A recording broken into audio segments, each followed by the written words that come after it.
भगवान बुद्ध ने बताया मन को काबू में कैसे करें।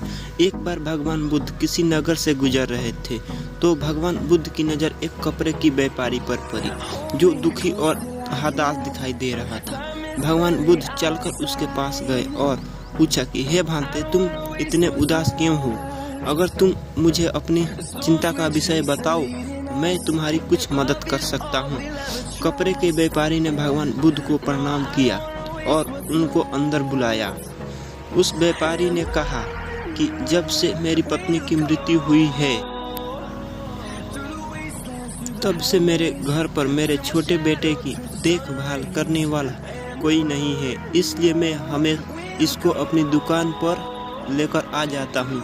लेकिन मेरी दुकान पर आने वाले हर ग्राहक की पगड़ी को उछालकर फेंक देता है। ये कभी कभी उसका झोला भी उठाकर बाहर फेंक आता है।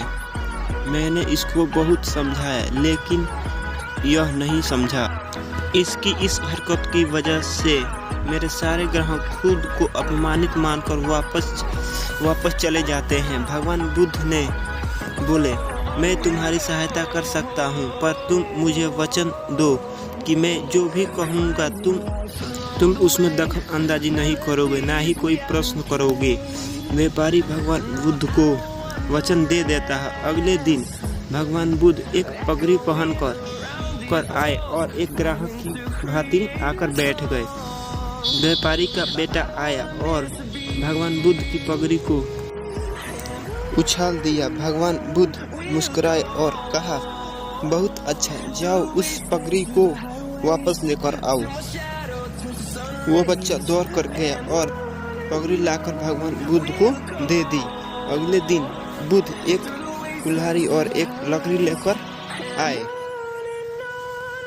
उस लड़के ने फिर से पगड़ी को उछाल दी। भगवान बुद्ध ने उस लड़के को लकड़ी और कुल्हाड़ी दे दी और कहा, जाओ इस लकड़ी को काटो। व्यापारी को थोड़ा डर सा लग रहा था कि वो कहीं उसके लड़के को चोट न आ जाए, लेकिन उसको अपना वचन याद था। 7 दिन तक भगवान बुद्ध कोई न कोई नया काम लेकर आते और उस लड़के को करने को कहते।